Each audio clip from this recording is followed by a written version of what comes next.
Welcome to the Lead Every Day show. Our mission is to see a world well led. And our strategy to get there? To empower leaders like you to lead every day. So let's get to work. I've always heard that leaders are readers. I believe it's true. I believe even more so that leaders are learners. But one of the ways we have that we can learn, maybe better than any other way, is this idea of reading. Books are so cool. I'm excited that we get to talk about this question today. What are some of the books that we would recommend? Welcome to the Lead Everyday Show. I'm Randy Gravitt. And I'm Mark Miller. And we're talking books. And from an author like yourself, this will be good today. I know you've written a bunch of books, and we could recommend a bunch of those we have. If you need any of the stuff we've done, go to leadeveryday.com. But we've been both helped by so many books. We have. That I think this will be a good discussion. Yeah, and I want to go back to something you just said there about leaders being learners. And amen. I got it. Believe it completely. I ran across some research recently trying to explain why so many leaders have chosen to be readers. And I don't even know if this is true, but it was fascinating to me. They did an analysis of processing speed. And you can read at a much higher rate than you can listen, or that you can engage in a conversation.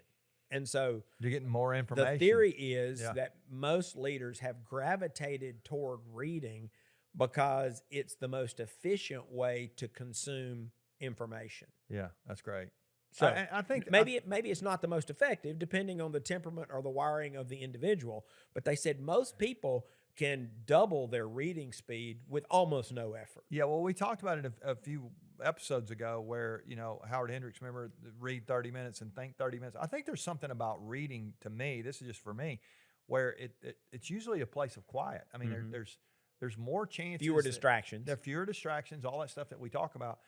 And that, when you sit down with a book in your hand, and I know we listen to books a lot as well, and that's great. Yeah, but that's different because you're usually driving, and you got to pay attention to other things. And a highlighter or a pen, and you can make some notes. There's something about that just allows it to all sift down. So let's dive into maybe some of the books that we've really liked.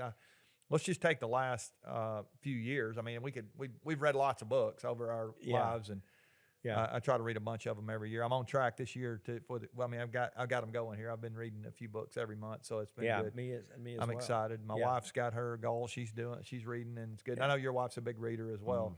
So you got a title that comes to mind? Yeah, I mean, let's.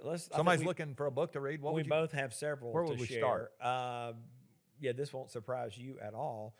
I think every leader should read The Effective Executive by Peter Drucker. Our group, our leadership development group, which we've referenced before, we've been meeting together for 25 years, over 25 years now, meeting twice a month, and we predominantly do book studies. And when we did The Effective Executive, you may remember what people said. They said it feels like Drucker is the source of the Nile because he'll have a particular chapter on a topic, and then a modern author will build an entire enterprise around that one idea. That's right. So, and they're all Drucker's ideas.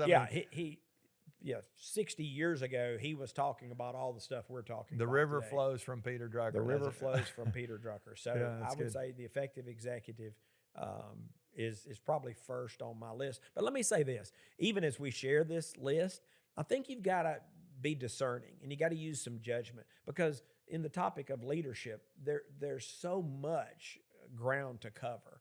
I always ask people, should have said this even before the Drucker reference, it's like, well, what do you want to learn? And what facet of leadership is your desired growth in? And that'll help you narrow the field a little bit. But Drucker will help you no matter what. Yeah. But what is it you're trying to learn? I like that Drucker's book. A couple things. I like that book is what? It's a little over 100 pages. I mean, it's not a thick, it's a little paperback. It's a little easy book to read. I mean, it's not hard. So if you've not read that, get it. But I like that it stood the test of time. I mean, that book's 50 years old. 50 years old. Yeah, I mean, and still using it in college and universities around the world. Great book. It's really good. Tell. Okay, so I'll give you one that I'll just actually tie it a little bit back into our content. We've talked about some of the things we should stop doing. You and I both read years ago, and you actually know Henry Cloud, but he wrote a book called Necessary Endings. And Great book. Great book. It's one of the best books I've read probably in the last decade. And one of the things that Henry, I don't know if he may have said this in a conference. I was there and he said this, or maybe he says it in the book. I can't remember, but he said what separates the top 1% of all leaders from all the, like the 99, like the top 1%, like this idea of the best. He said is their ability to say no. And Necessary Endings is a book. If you've not read it, get that book as well. He builds the thing off the metaphor of, or not a metaphor, but of a gardener with a rose bush. And he reminds us that the rose bush has fewer nutrients than is needed to feed all the buds. There's just no way. But the gardener that prunes it, all of a sudden now those nutrients can get to where they need to go, and it just explodes. And I think that book to me was a book that just reminded me that what you stop doing, what you say no to, what you let go of, all those things, the best leaders are thinking that way. They're not holding on and protecting and grasping. They're living with open hands and sharing, and yet they're pruning the things out of their life they need to be able to give them the capacity to do the things that they're. I mean, you have dreams in your heart. You know you're supposed to do, but you're going, there's just not time to do all that. Maybe it's because there's some necessary endings, whether it be a project or a business or a relationship. I mean, there's all kinds of stuff he talks about. It's probably broader than leadership even, but that one was one. Fantastic book. Let me tell you. One that really hit me. You may not know this. When I read that book, I went and bought, as I recall, I bought 2,000 copies. Okay. And sent them to 2,000 people. Yeah, I mean, it's like when not I good read book. that book. Yeah, it's fantastic. Yeah, it's a fantastic It's a great one. All right, you got another one? Yeah, how about... Let's give him a couple more. Brendan Brouchard's High Performance Habits. Great book too, yeah. Great book. Yeah. Great book. For those of you who are familiar with Stephen Covey's 7 Habits, Brendan's book is kind of a modern rendition of the 7 Habits. That's a good way to say that. But it's more data informed, and that's no knock on the 7 Habits, but that was predominantly qualitative. Yeah. Brendan has done a lot of quantitative work. Yeah. And it's not necessarily for leaders, it's for humans. Yeah. But leaders could benefit a lot from Brendan's book, High Performance Habits. Yeah, that's a good one. I'll give you another one that kind of ties into the content we've done. There's a guy named John Mark Comer who's written a book called The Ruthless Elimination of Hurry.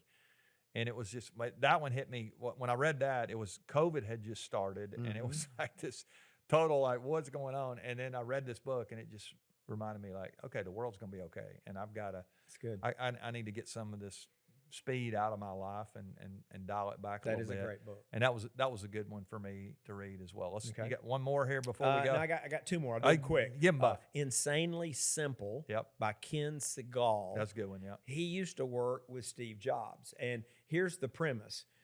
He says that Apple's secret sauce was not Steve Jobs, which I know sounds like blasphemy. He said Apple's secret sauce was Jobs' obsession with simplicity. Yeah. And he has several stories, scores of stories about how this passion for simplicity helped build the organization we know today as Apple. Yeah. It's a really good one. That was good. We actually did that one with our group too, if you remember. That was good. All right, you got one more, you said? One more, yeah. For people of faith out there, The Life You've Always Wanted by John Ortberg. Yeah, that's great.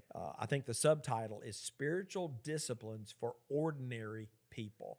And that's got to make my top 5. The Life You've Always Wanted. And I can't resist here piling onto that one. His mentor was a guy named Dallas Willard, and he wrote a book called The Divine Conspiracy. And that's one of the best books I've ever read in my life. I mean, it's just like, it's thick. It's deep reading. I found it hard to read. It's deep water. But it's really good. It's really good. It stretched my mental capacity. And which is good. That's what that you is want. Good. So that is good. That's good. It's good. All right, readers, I hope you're out there and you're excited about a book. Leaders really are readers. That's the way we'll end Or it get here. you an Audible account. Get you an Audible account. You can listen. I mean, there's a lot of things we could have said there. You put it on 2-speed if you need to, whatever. Consume a lot of books. I think books are ideas, and they help us grow. They help us fuel our imaginations, all kind of things that they're helpful with. And hopefully this has been helpful to you. You've gotten an idea. Maybe go back and reread some stuff that you've read in the past. If you've got a new book that you'd recommend, send it to us. Go to Lead Every Day. You can get a hold of us, leadeveryday.com. Love to hear from you. That concludes the season. We we're done here. Season 3. Yeah. So what's season 4? Well, you'll have to come back Monday. Okay. Come back good. I hope you'll come back and continue to join us. Have a great weekend, and remember, the best leaders lead every day.